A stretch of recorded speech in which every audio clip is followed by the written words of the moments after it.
उनकी सिस्टर मेरे बेटे से ब्याही हुई है। तो मुझे लगभग जो है 1:30 बजे के करीब ये पता लगा, यहाँ से ग्रीन पार्क से फ़ोन गया और वो मेरा बेटा और बहू जो है वो गए हैं यहाँ पर।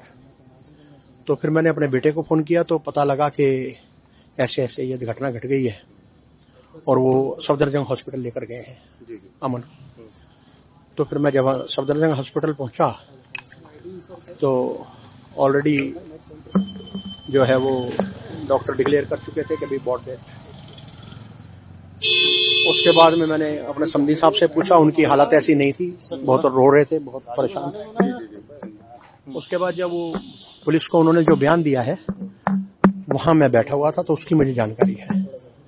उसके अनुसार, उस बयान के अनुसार जो उन्होंने दिया है पुलिस को, रात को करीब 10 बजे ये अमन शर्मा जी का फोन गया अपने पिताजी को कि जी मैं बहुत ज्यादा परेशान हूं और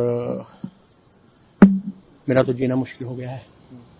तो उन्होंने उसको ढाढ़स बंधाया, बेटा ऐसा क्या हो गया, कोई बात मैं आता हूं। वो रात को 10 बजे ही वहां से अलवर से चले और लगभग 12 बजे यहाँ पहुंचे। तो पता लगा कि भी उनकी पत्नी से उनका कुछ वो चल रहा है। वो बोले मुझे 2 महीने से बहुत हरेस कर रखा है। एक्चुअली जो उनकी पत्नी है वो भी जुडिशियल ऑफिसर हैं और उनकी सिस्टर जो हैं वो IAS अधिकारी हैं और इस समय जम्मू पोस्टेड हैं। तो उनके वर्जन के अनुसार के भी उसने ये कहा अमन ने कि भाई उसका निधि मलिक का बहुत हस्तक्षेप है घर में और यहाँ सारा कंट्रोल गवर्न बाय उसी के द्वारा होता है और जो है। तो उन्होंने कहा कि कोई बात नहीं बेटा, अपना जैसे समझाने की कोशिश करी। तो वो बताते हैं कि बहू ने मुझे कहा कि अगर आप यहाँ से नहीं जाओगे तो मैं पुलिस बुला लूंगी, आपको बंद करा दूंगी। खैर वो रात को यहाँ रुके, सुबह उन्होंने कोशिश करी तो फिर इनके एक चाचा हैं, पहले तो उनके माता पिता को कांटेक्ट करने की कोशिश करी, उन्होंने उनका फोन ब्लॉक कर दिया। उसके बाद में जो है वो उनके एक चाचा दिल्ली में रहते हैं, युद्धवीर नाम है उनका, उनको उन्होंने कहा कि भी ऐसे ऐसे आप आइए। तो वो जब यहाँ आए तो जस्ट वो खड़े हुए थे तो उनको कोई मैसेज आया कि आप यहाँ से आ जाओ फौरन। तो वो एकदम निकल लिए वहां से। तो उन्होंने कहा रुको तो सही, सुनो तो सही। तो वो कह रहे नहीं मैं इसमें कुछ नहीं कर सकता, वो निकल गए।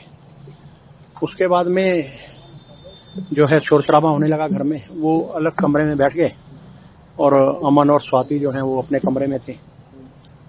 तो उसके बाद में वो कमरे में बैठे रहे। उन्होंने कहा चलो, वो उनके अनुसार स्वाति बहुत गुस्से में थी और काफी तेज तेज बोल रही थी और अमन रो रहा था।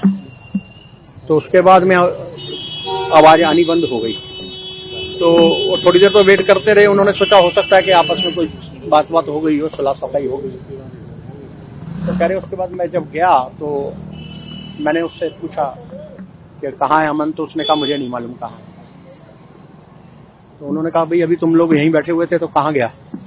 फिर उन्होंने उसके अमन के मोबाइल पे फोन किया तो उसी कमरे में जो बाथरूम था उसमें से घंटी की आवाज आ रही थी। तो उन्होंने वो बाथरूम का दरवाजा खटखटाया और उसको कहा भाई दरवाजा खोल, दरवाजा खोल। इतने में वो युद्धवीर और वो निधि मलिक जो हैं दोनों आए और स्वाति दोनों बच्चों को लेकर वो नीचे उतर गई। उन्होंने बहुत कोशिश की, घर का सारा फर्नीचर वगैरह पटका उस पर दरवाजे पे, दरवाजा नहीं टूटा। फिर नीचे वाले आए तो इन्होंने बताया कि एक शीशा है उसमें शाफ्ट में। तो फिर उन्होंने सीढ़ी मंगाई। वो जो लड़का यहाँ पर गार्ड है शंकर, वो उसने वो शीशा तोड़ा और वो अंदर घुसा तो देखा कि वो स्वाति की चुन्नी से उसने फांसी लगा रखी थी और उसको उतारा गया नीचे। उतार के वो फटाफट हॉस्पिटल लेके, जहां उन्होंने कह दिया कि वो अभी अमन जी कहाँ पर पोस्टेड थे और कितनी एज थी? 30 साल उनकी आयु थी और कड़कड़डुमा कोर्ट में थे वो।